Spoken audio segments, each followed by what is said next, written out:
Ndasubiye kuba mwiriwe mwese canke mwaramutse bivanye naho mudukurikirana muherereye. Mwe mwese mudukurikirana muherereye mu bihugu vy'amakungu ya kure cane cane abadukurikira muherereye ku mugabane w'abanyamerika, mwe mwese mudukurikira muherereye ku mugabane w'abanyaburaya, mwe kandi mudukurikira muherereye ku mugabane w'abanyaziya, abari ngaha mu gihugu cacu Burundi, intara, amakomine, imitumba, ubucimbiri, imisozi bigiye bitandukanye, mwe mwese cane cane mudukurikira muherereye mu gisagara ca Bujumbura, ndabahaye kaze. Fyonda subscribe ni bukoresha ururimi rw'icongereza canke ni bukoresha ururimi rw'igifaransa, fyonda sabone hamuca ujya ngaha iburyo ufyona no kwa kantu kameze nk'agakengeri, amakuru n'ibiganiro uzaje ubishikira umwanya ku mwanya.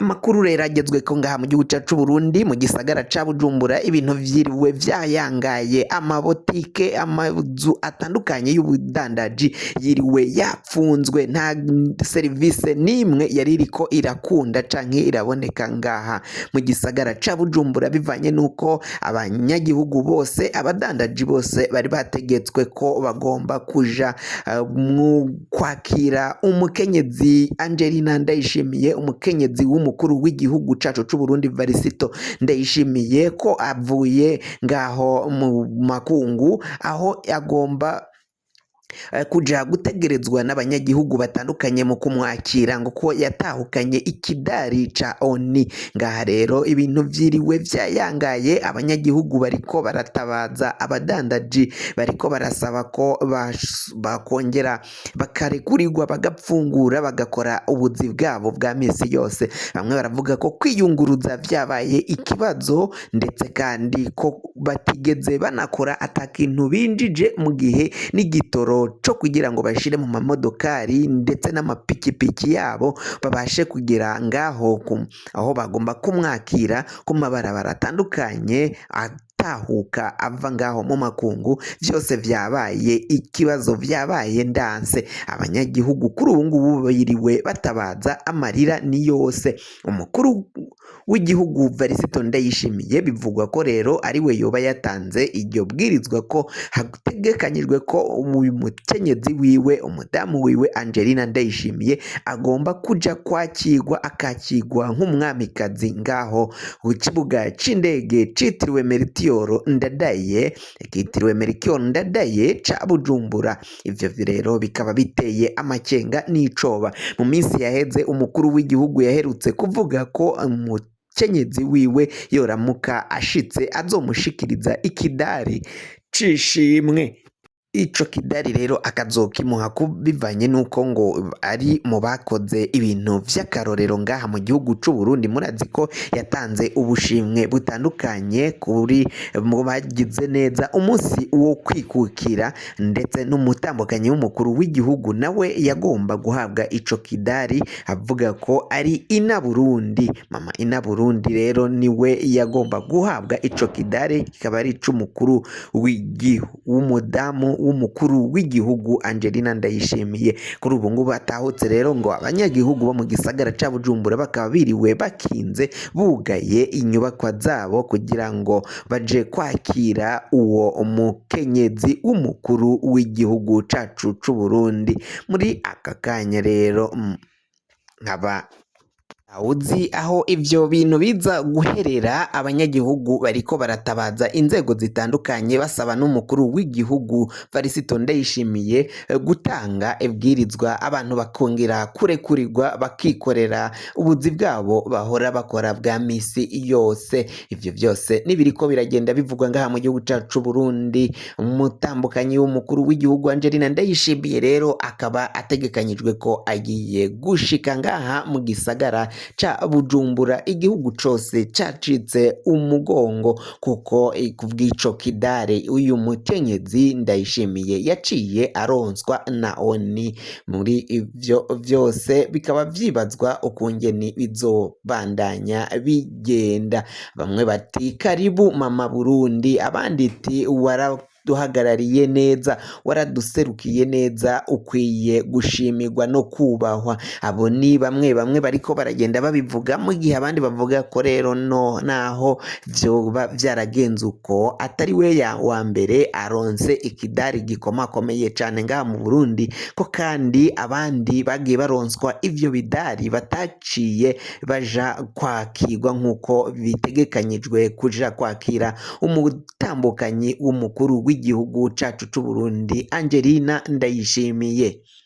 Andi makuru ariko aravugwa, mama buntu Denise Bucumi Nkurunziza nawe yaciye ashika ngaho mu gihugu c'Ubushinwa, aho yaserutse mu bikorwa bitandukanye yagiyemwo. Umutambukanyi w'umuhisi Petero Nkurunziza, Denise Bucumi Nkurunziza, nawe yaciye yakigwa neza cane ngaho muri ivyo bihugu.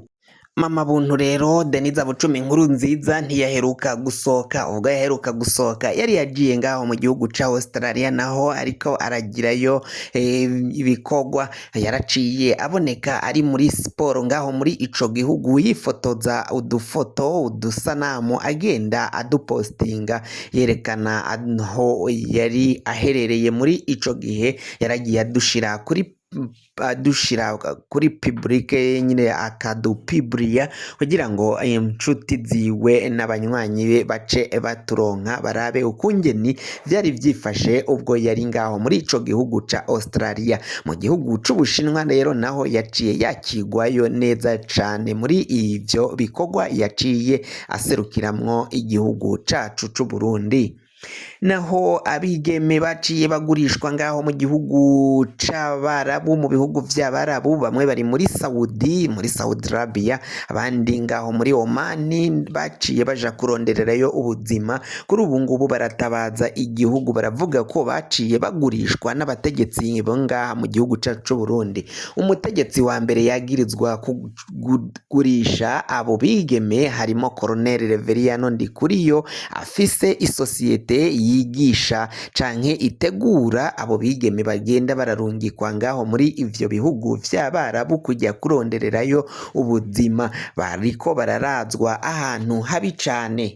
Abo bigeme rero baciye bagaragara mu masanamu bari ahantu habi cane, aho vyonekeje ko barara hasi, abari bashika 10 bose bakarazwa mu gikoni cabo Barabu. Mbere barafise ico bagikomakomeye cane ko bashobora no kugirirwa nabi cane canke bakagurishwa ngaho mu Barabu, bakagugwa n'ahandi hantu batazi batamenyereye. Ivyo nivyo baciye bajaho baratangaza. Bamwe mwararavye video canke isanamu baciye bifata aho bari baryamye muri ico gihe. Kuri ubu ngubu biribonekeza ko abo badandaza abantu harimo Colonel Reveriyano Ndikuriyo ngaha mu gihugu cacu c'u Burundi, bakabadandaza birekuriwe n'amategeko, kandi mu gihe Uburundi bwasinye amasezerano mpuzamakungu avuga ko kudandaza abantu bitarekuriwe n'amategeko, kandi ko ivyo vyaha bigomba guhanwa. Reveriyano Ndikuriyo ariko arabadandaza ku murango bose habona. Ivyo byose bariko barasaba ko bavuye mu gihugu bavugwa ko barungitswe n'igihugu kuronderayo ubuzima, ko bagiye gushakayo ubuzima bwiza. None bariko barasaba ko leta y'u Burundi ariyo yanabarungitse nyine bagiye bizwi bawufashwa kugira ngo bavanwe muri ico gihugu ca Saudi Arabia baciye barungikwamwo, kuko ubuzima babayemwo ngari ubuzima bubi cane. Ibintu bibandanya kubakomerana cane kuko babona ko nabo babacumbikiye aho bashizwe bashobora kuhavanwa bakanyuruzwa bakaja kugurishwa. Murazi ko abo waciye agira ngaho muri ivyo bihugu atabagifise uburenganzira canke batarekuriwe kufata kw'iterefone kugira ngo atazotanga amakuru yaho aherereye, hama agaca akoreshwa ubuzi bwo kuruhisha, ubuzi bw'abakoroni, agaca akora adahembwa kandi akora nk'ikimashini boba baritoraguriye, ndetse bakanamushurashuza, rimwe na rimwe bakanamugurisha ku bagabo babakoresha imibonano canke amabanga y'abakuze. Ivyo rero bikaba bivugwa ko biriko biragenda bibera ngaho ngaho muri ubwo rwaruka rwaciye rurungikwa ngaho muri ivyo bihugu basaba ko vyohagarara kuko bariko baradandaza abantu, bagasaba abo bagabo Colonel Reveriyano Ndikuriyo ndetse n'abandi bakomakomeye mu bihangange vy'igihugu bidandaza abantu guhagarika mwene iyo ngendo. Kugira ngo amakuru mwene nkaya aze agushikira wafyonda subscribe niba ukoresha ururimi rw'icongereza canke wowe ukoresha ururimi rw'igifaransa ugafyonda sabone, amakuru n'ibiganiro tugenda dutohoza umwanya ku mwanya bikaza bigushikira aho wibereye.